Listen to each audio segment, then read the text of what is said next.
ଭାଗ୍ୟରେ ଥିଲେ ନା ମହାଦୀପ ଦେଖିବାର ସୁଯୋଗ ମିଳେ। ଜୟ ଜଗନ୍ନାଥ ସାଙ୍ଗମାନେ ୱେଲକମ୍ କରୁଛି ଆଜିର ଆଉ ଗୋଟେ ଛୋଟ ମିନି ବ୍ଲଗକୁ। ତ ଆଜି ଯେହେତୁ ଜାଗର ମୁଁ ଏଇଠି ଗାଧେଇ ପାଧେଇ ପୁରା 5ଟା ରାତିରୁ ପଳେଇଥିଲି ମନ୍ଦିର, କାହିଁକି ନା ମତେ ଭଗବାନଙ୍କୁ ଦର୍ଶନ କରିବାର ଥିଲା। ଡେରିରେ ଗଲେ ତ ଭଗବାନଙ୍କୁ ଦର୍ଶନ କରିପାରିବିନି, କାହିଁକି ନା ମୋ ପ୍ରଭୁ ବେଲପତ୍ରରେ ଲୁଚିଯିବେ ନା।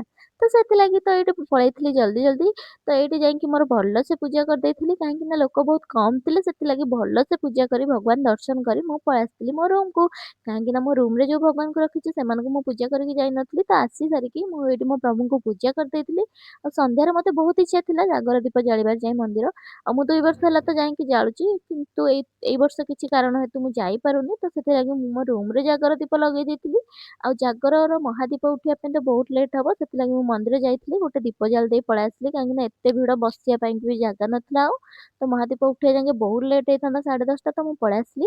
ଆଉ ଯେହେତୁ ପାଖରେ ରହୁଛି ଭାବିଲି ମହାଦୀପ କେମିତି ନ ଦେଖିବି, ତ ସେଥିଲାଗି ଛାତ ଉପରକୁ ପଳେଇଥିଲି। ଭାଗ୍ୟରେ ଥିଲେ ତ ମହାଦୀପ ଦେଖିବା ପାଇଁ ମିଳେ, କିଏ ଦେଖିପାରୁଛି? ଯୋଉମାନେ ଗାଁରେ ରହୁଛନ୍ତି ସମସ୍ତେ ଥୋଡି ନା ମହାଦୀପ ଦେଖିପାରୁଛନ୍ତି, ତ ମୁଁ ଏତେ ପାଖରେ ଅଛି କେମିତି ନ ଦେଖିବି।